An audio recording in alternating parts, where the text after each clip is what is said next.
سلام بینندگانی عزیز، روزی همتون بخیر و شادی باشد. ما امروز میخواستم که به شما طرزی زمرازید کردن زلن نشان دیم. ما زلن رو حاضی شوشتگیم خیلی در بالای سچاق میمونیم، آبوش قاق میکنیم تا قاق شدن همیده ریزه نمیکنی. بعدی که آواش قاق شد ریزش میکنیم، در پاکیتکو گرفته در درون خلادلنیک میمونیم.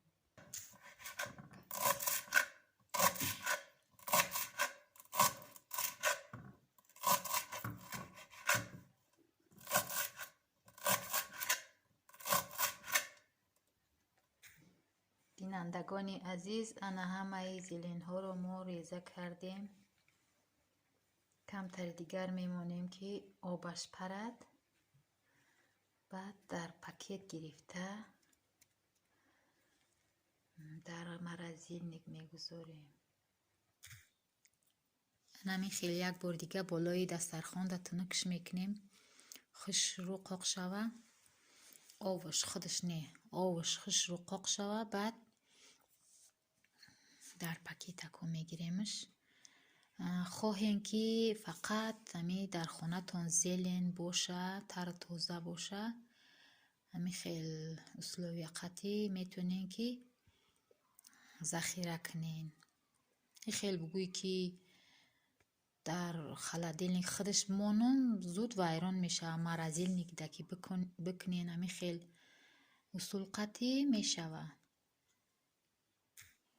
خیلی که در ویدیوهای پیشینه هم گفته بودم دختنی همه نمودی کرتا خیلی چیزی که باشه نشان میتیم. انا امروز ما یک کرتا را نشان میتیم که خودم دختگیم، کرتای مکتبی برای دختر ما دختگیم. انا اینجاش ژمچوک زدگیم، رنگی خودش سیاهی، گروشکای سیاهی، ژمچوکی سیاهش زدم. انا این تکمه هاش خودش نگینه دارن. اگر وقت شوه امروز با طرز دوختنی یک کرتای میلی تاجیکی خودمانه نشان میتون.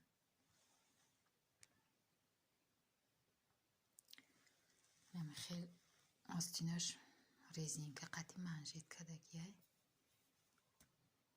خیلی خشرو اگه در تنه خشرو میشه، خشرو میتوه تنه آدم ده.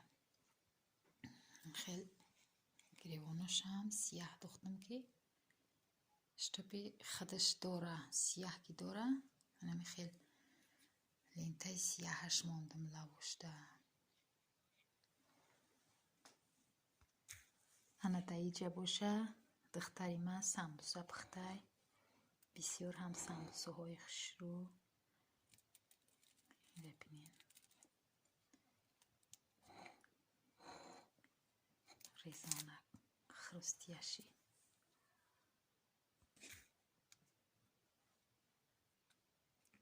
نبینین درونش چخیل خشرو پختگیه.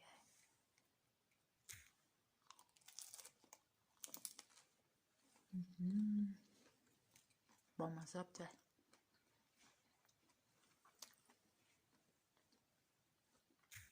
امروز هوا آوره.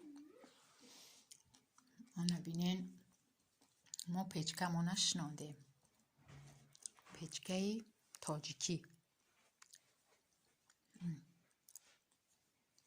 پیچکه ما نشناندیم، حلاو میکنیم.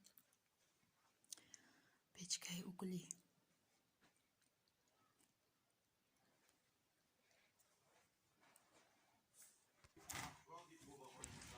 اگر امروز وقت شوه ما به شما طرز دوختنی یک کرتای پاپلین نشان میتونم.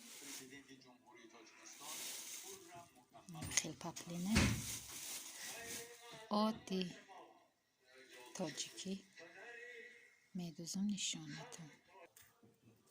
بینندگان عزیز، ما زلن رو در پاکت گرفتیم، هوای پاکت رو باید پاکیزه براریم. بعد آن را در مراجلکه میمونیم.